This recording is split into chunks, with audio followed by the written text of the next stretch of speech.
નમસ્કાર, આપ જોઈ રહ્યા છો 3 વાગ્યાના સમાચાર અને હું છું આપની સાથે ખ્યાતિ। અમદાવાદમાં 16 સિવિલમાં કોવેક્સિનની ટ્રાયલ યથાવત છે। ગુરુવારે 5 વ્યક્તિને રસી આપવામાં આવી હતી। આજે કોવેક્સિનની ટ્રાયલ યથાવત। સ્વયંસેવકોને અપાયા છે ડોઝ। મેડિકલ પ્રોટોકોલ મુજબ રસી અપાઈ રહી છે। રસી આપ્યા બાદ તમામનું મોનિટરિંગ કરવામાં આવશે। 1 વર્ષ સુધી તમામનું મોનિટરિંગ થશે। કોલ્ડ સ્ટોરેજમાં રાખવામાં આવી છે કોરોનાની રસી। ગુજરાતમાં રસીના ટ્રાયલ માટે 500 ડોઝ આવ્યા છે। ભારત બાયોટેક આઈસીએમઆર સાથે મળી બનાવી છે રસી। રસીના ત્રીજા તબક્કાનું ટ્રાયલ દેશભરમાં ચાલી રહ્યું છે।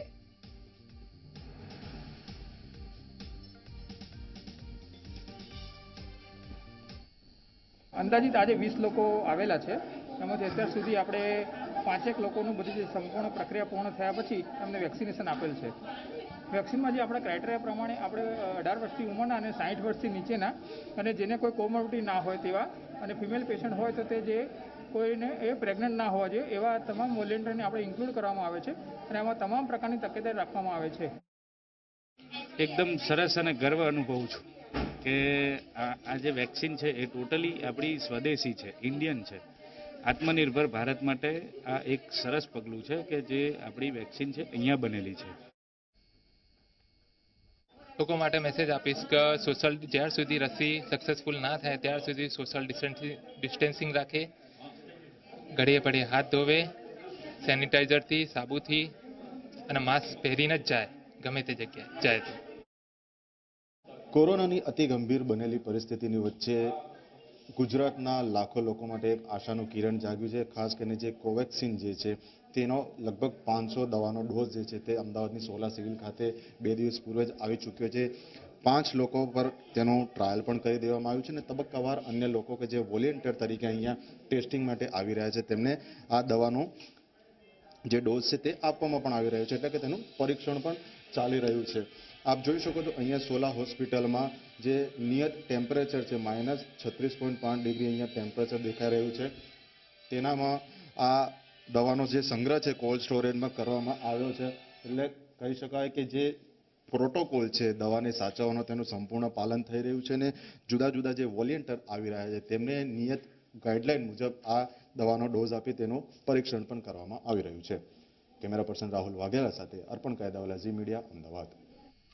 ભારતમાં ઓગસ્ટ સુધીમાં 7 કરોડ 4 લાખથી વધુ લોકો કોરોનાની ઝપેટમાં આવી ચૂક્યા હતા। આ દાવો આઈસીએમઆરના સર્વે બાદ કરવામાં આવ્યો છે।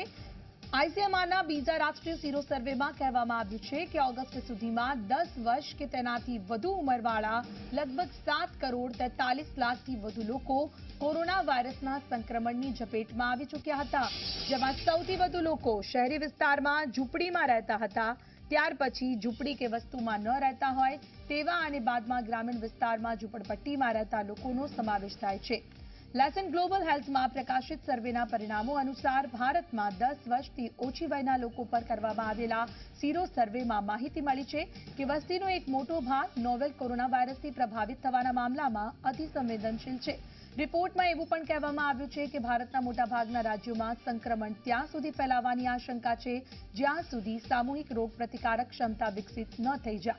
આ કામ કુદરતી રીતે થાય કે રસીકરણથી પણ કોરોનાથી બચવા માટે થવું જરૂરી છે। સર્વેના આંકડા પ્રમાણે ઓગસ્ટ 2020 સુધીમાં દેશમાં 10 વર્ષથી વધુ વયના લગભગ 15 લોકોમાંથી એક આ વાયરસની ઝપેટમાં આવ્યા હતા। મે અને ઓગસ્ટ 2020ની વચ્ચે સંક્રમણના ફેલાવમાં 10 ગણો વધારો થયો હતો। તો શહેરી વિસ્તાર કરતા ઝૂંપડપટ્ટીમાં રહેતા લોકોમાં કોરોનાનું પ્રમાણ વધ્યું અને વધુ ચેપ લાગ્યો। ઓગસ્ટ સુધીમાં તો ભારતમાં 7.40 કરોડ લોકોએ કોરોના આઈસીએમઆરના બીજા સીરો સર્વેમાં દાવો કરવામાં આવ્યો છે। 10 વર્ષથી વધુ ઉંમરના લોકો પર સર્વે કરવામાં આવતા વિગતો સામે આવી છે। અને હવે વાત આઈસીયુમાં આગ અંગે।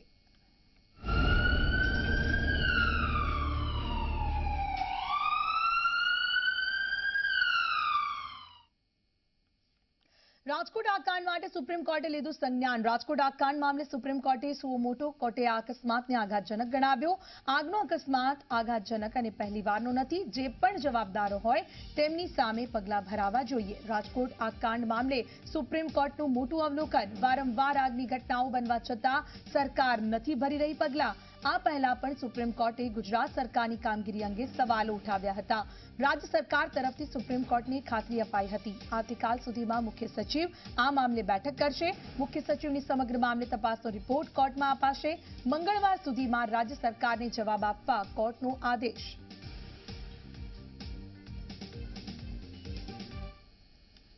રાજકોટમાં ઉદય શિવાનંદ કોવિડ હોસ્પિટલમાં આગ લાગતા કોરોનાના 5 દર્દીના મૃત્યુ થયા છે.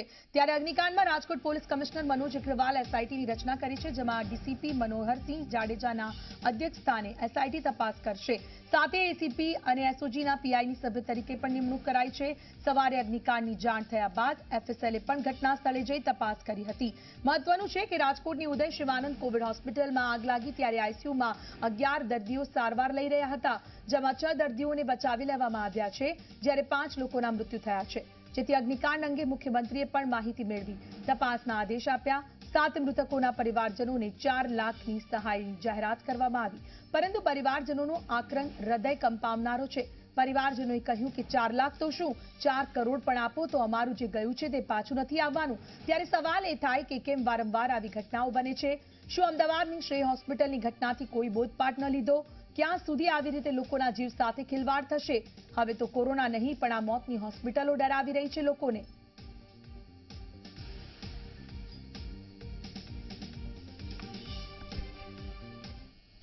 રાજકોટની ઉદય શિવાનંદ કોવિડ હોસ્પિટલમાં લાગેલી આગ મામલે મોટો ખુલાસો થયો છે. શિવાનંદ હોસ્પિટલના ટ્રસ્ટીઓએ મોટો અને ચોંકાવનારો દાવો કર્યો.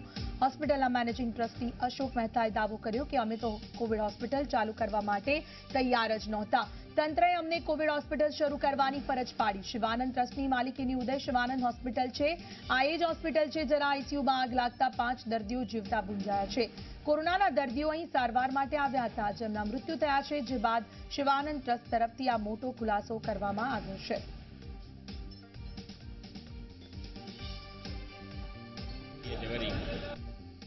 એટલા માટે ના પાડી હતી કે અમે કોઈ સંચાલન કરી શકીએ એમ નથી. એટલે કલેક્ટરે મિટિંગ કરીને કીધું કે ભાઈ તમે આ પંડ્યા સાહેબ થ્રુ, એમાં અમારા એમડી સત્યજીત કુમાર ખાચર, અમારા વર્મા સાહેબ ડોક્ટર અને એ અમારા ટ્રસ્ટી છે, અને હું અમારા 3 રૂબરૂમાં કલેક્ટર સાહેબે મિટિંગ લીધી.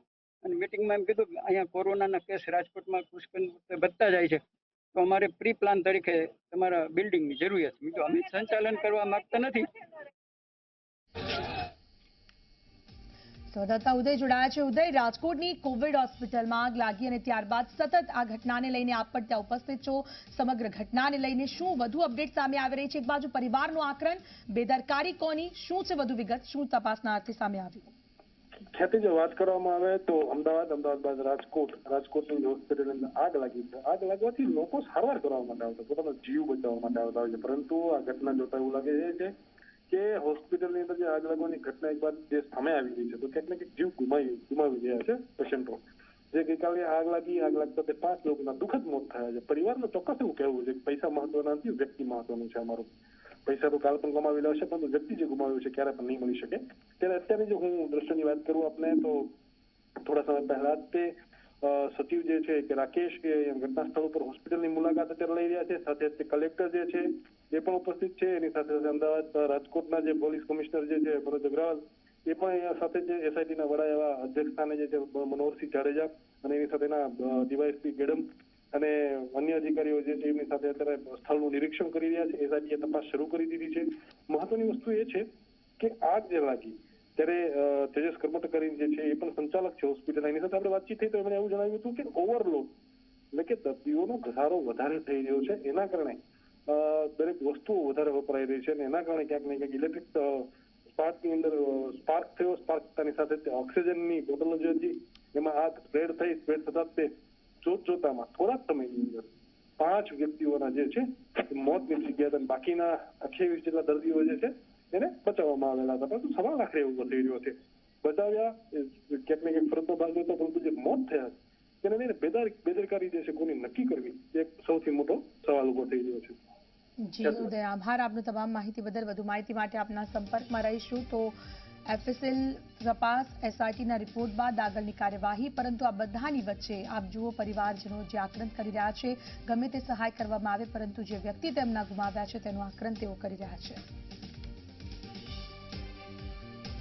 રાજકોટની શિવાનંદ કોવિડ હોસ્પિટલમાં આગ લાગવાનો મામલો, જ્યાં રહેણાંક વિસ્તારમાં કોવિડ હોસ્પિટલ બનાવવાના સ્થાનિકોનો વિરોધ. શહેરના મહુડી વિસ્તારના સ્થાનિકોમાં આગની ઘટના પર રોષ. સ્થાનિકોએ આક્રોશ વ્યક્ત કરી હોસ્પિટલ બંધ કરવાની માંગ કરી છે.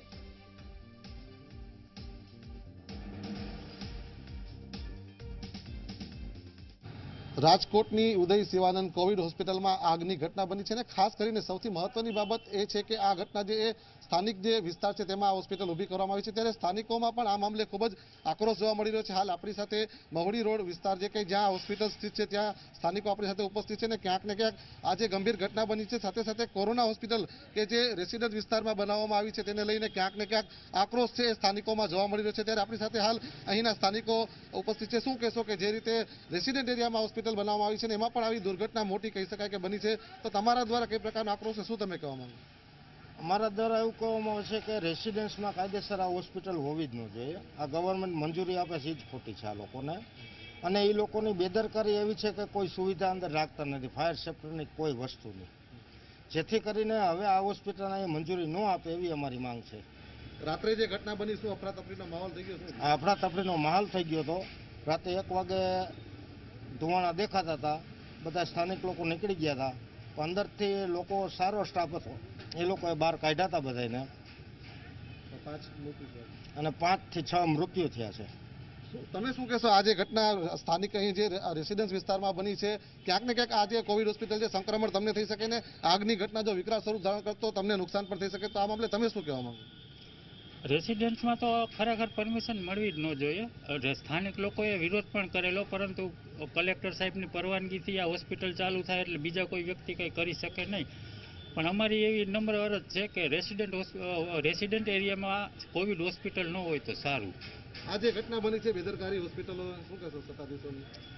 સત્તાધીશોની બેદરકારી એટલે અંદર ફાયર સેફ્ટીના કોઈ સાધન ના હોય અને પૂરતો રાત્રેના સ્ટાફ ન હોય તો પછી દર્દીની ખરાબ હાલત થવાની જ છે. તો ફાયર સેફ્ટીના એનઓસી લીધા વગર કોઈ હોસ્પિટલ શરૂ કરવાની મંજૂરી ના આપે એવી વિનંતી છે અમારી.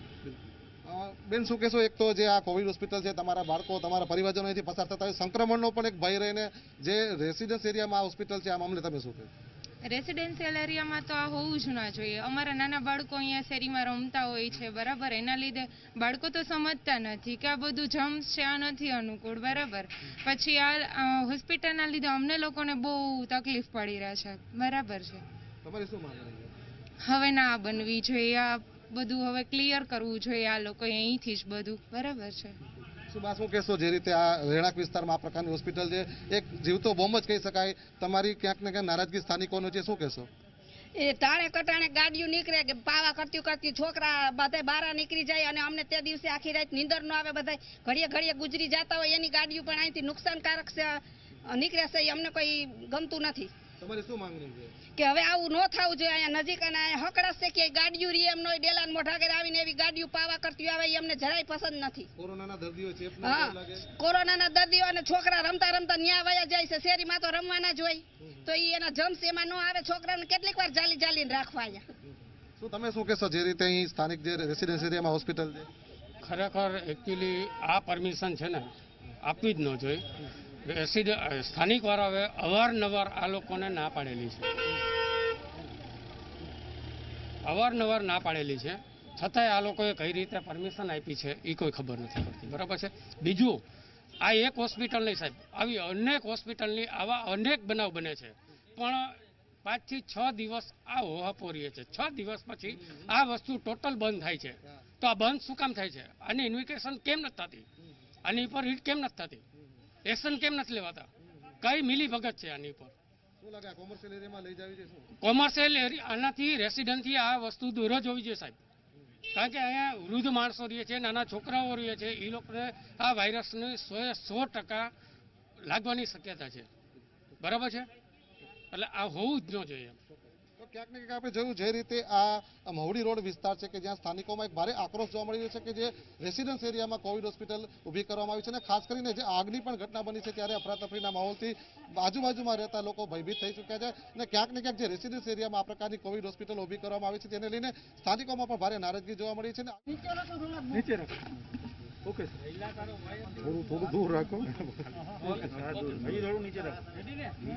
થોડુંક નીચે રાખો. હાલો હાલો દિયો મોજ. હાજી શું તમારે કોઈ પ્રશ્ન પૂછવો છે? જે પ્રકારે દુઃખદ ઘટના બની આ જે ઘટના બની છે ખરેખર બહુ દુઃખદ છે, પણ મને લાગે છે કે ઓક્સિજનના સપ્લાય વધારે હોવાથી અને આગ જે લાગી છે બહુ ઝડપથી એ પ્રસરી ગઈ છે અને લગભગ અત્યારે જે માહિતી છે એ પ્રમાણે 12:30ની આજુબાજુ આગ શરૂ થઈ અને 12:50થી 55 સુધીમાં એ કંટ્રોલ કરી લેવામાં આવી છે અને કુલ લગભગ 33 પેશન્ટ્સ અહીંયા હતા, જે પૈકી 5નું દુઃખદ મૃત્યુ થયું છે. 3 તો જે તે વખતે અહીંયા જ ગુજરી ગયા અને પછી 4 જે આઈસીયુમાં હતા એ લોકોને રસ્તામાં લઈ જતા 2નું મૃત્યુ રસ્તામાં થઈ ગયું છે. એટલે અને બાકી બધા જે સેકન્ડ અને થર્ડ ફ્લોર ઉપરના જે હતા એ લોકોને ટેરેસ ઉપર લઈ જવાયા હતા અને ત્યાંથી એ લોકોને પછી રેસ્ક્યુ કરવામાં આવ્યા. એમાં અત્યારે તો કંઈ તરત જ કહી શકાય એમ નથી, કારણ કે એમાં સર્વગ્રાહી તપાસ કરવી પડે. એક તો કે ફેસિલિટી જે છે એ કેટલી એડિક્વેટ હતી અને એ વાપરી શક્યા હોત તો પણ જેટલી ઝડપથી આગ પ્રસરી છે એમાં ખરેખર કાબૂમાં કરી શકાતી કેમ એક પ્રશ્ન રહે છે. પછી હવે ઇલેક્ટ્રિકલ ઇન્સ્પેક્ટરનો રિપોર્ટ જે આવશે એ શું કહે છે એ એક અગત્યની વસ્તુ રહેશે. પછી એટલે હું તમને કહું છું કે FSLનો રિપોર્ટ શું કહે છે, એટલે બધા રિપોર્ટને ધ્યાનમાં લઈને જ અને રિપોર્ટ કેટલા દિવસમાં મળી જશે? થાય છે કે એ અમુક ટાઈમ લાગશે, 1 થી 2 દિવસમાં આવી જવા જોઈએ બધા રિપોર્ટ્સ. અને બધા રિપોર્ટને ધ્યાનમાં લઈને પછી કેવી રીતે આને પ્રિવેન્ટ કરી શક્યા હોત અને ભવિષ્યમાં શું સ્ટ્રેટેજી રાખવી જોઈએ એ કદાચ એ કોઈ તારણ ઉપર આપણે આવી શકીએ. જ્યારે પણ આવી ઘટના કોઈ ગુજરાતમાં બને ત્યારબાદ આ પ્રકારની તપાસ થતી હોય છે, આ પ્રકારનું ચેકિંગ થતું હોય છે, તો હવે આ પાછી ઘટના રાજકોટમાં બની છે. હવે જે કોવિડ હોસ્પિટલોમાં કયા પ્રકારની તકેદારી રાખવામાં આવશે, શું કહેશો આને લઈને? એક તો મને લાગે છે કોવિડ હોસ્પિટલમાં બીજી હોસ્પિટલ કરતાં વધારે કાળજી લેવાની ચોક્કસ જરૂર રહે છે, કારણ કે એમાં ઓક્સિજન સપ્લાય જે છે એ વધારે હોય છે અને જે કોવિડની જે મેઇન ટ્રીટમેન્ટ છે ઓક્સિજન ઉપર આધારિત હોય છે. એટલે ઓક્સિજનનો પ્રવાહ અને ઓક્સિજન પ્રચુર માત્રામાં ઉપલબ્ધ હોવાથી એક નાનું સ્પાર્ક પણ થાય તો એ ફાયરમાં ચેન્જ થઈ શકે છે. એટલે એના માટે વધારે કાળજી થોડી ચોક્કસ લેવી પડે અને કાળજી લેવામાં આવે છે, પણ એમાં ક્યાં ભૂલ થઈ છે, કઈ જગ્યા થયું છે એ તો હવે આપણે તપાસના અંતે એ કંઈ આપણે ચોક્કસ તારણો ઉપર પહોંચી શકશું. અત્યારે તો કંઈ ગુનો નથી નોંધાયો, પણ તપાસના અંતે હવે કયા તારણ ઉપર આપણે આવીએ છીએ એ કદાચ 2, 3, 4 દિવસમાં જે પણ રિપોર્ટ્સ બધા આવે પછી જ કંઈ નિર્ણય લઈ શકાય. વેન્ટિલેટર છે સર, કઈ કંપનીના હતા વેન્ટિલેટર? એ તો મારી પાસે જાણકારી નથી અત્યારે. પ્રાથમિક બેદરકારી કોઈની દેખાય છે? મોત થયા છે એનું પ્રાથમિક કારણ શું આવ્યું છે? ડ્યુ ટુ બર્ન ઇન્જરીઝ કે કોઈ ના, એ પણ અત્યારે તો મેં જસ્ટ મુલાકાત લીધી જ છે, અત્યારે મારી પાસે ચોક્કસ માહિતી નથી, પણ સ્મોક પણ ખાસું એમાં ભેગું થઈ ગયું હતું. એટલે ફાયરની સાથે સ્મોકના કારણે પણ ગુંગળામણથી કદાચ મૃત્યુ થયું હોય એ પણ બને. પ્રાથમિક બેદરકારી દેખાય છે કે અત્યારે એ અત્યારે કહી શકાય નહીં, કારણ કે જસ્ટ મેં મુલાકાત લીધી જ છે, એટલે થોડો સ્ટડી કર્યા પછી જ કંઈ એમાં આગળ કહી શકાશે. આપ પોતાનો તમારો અહેવાલ કેટલા દિવસમાં રાજ્ય સરકારને આપશો? મને લાગે છે કે મિનિમમ આ જે બધા રિપોર્ટ્સ આવતા 2 થી 3 દિવસ કદાચ લાગવાની શક્યતા લાગે છે. અત્યારે ઓફ હેન્ડનું જે કહી શકું તો 3 દિવસ કહી શકાય, 3-4 દિવસ.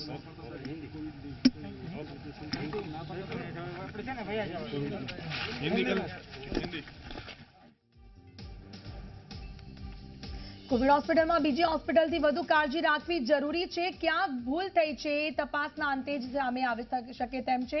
5 નિર્દોષ લોકો આગમાં ભૂંજાયા છે.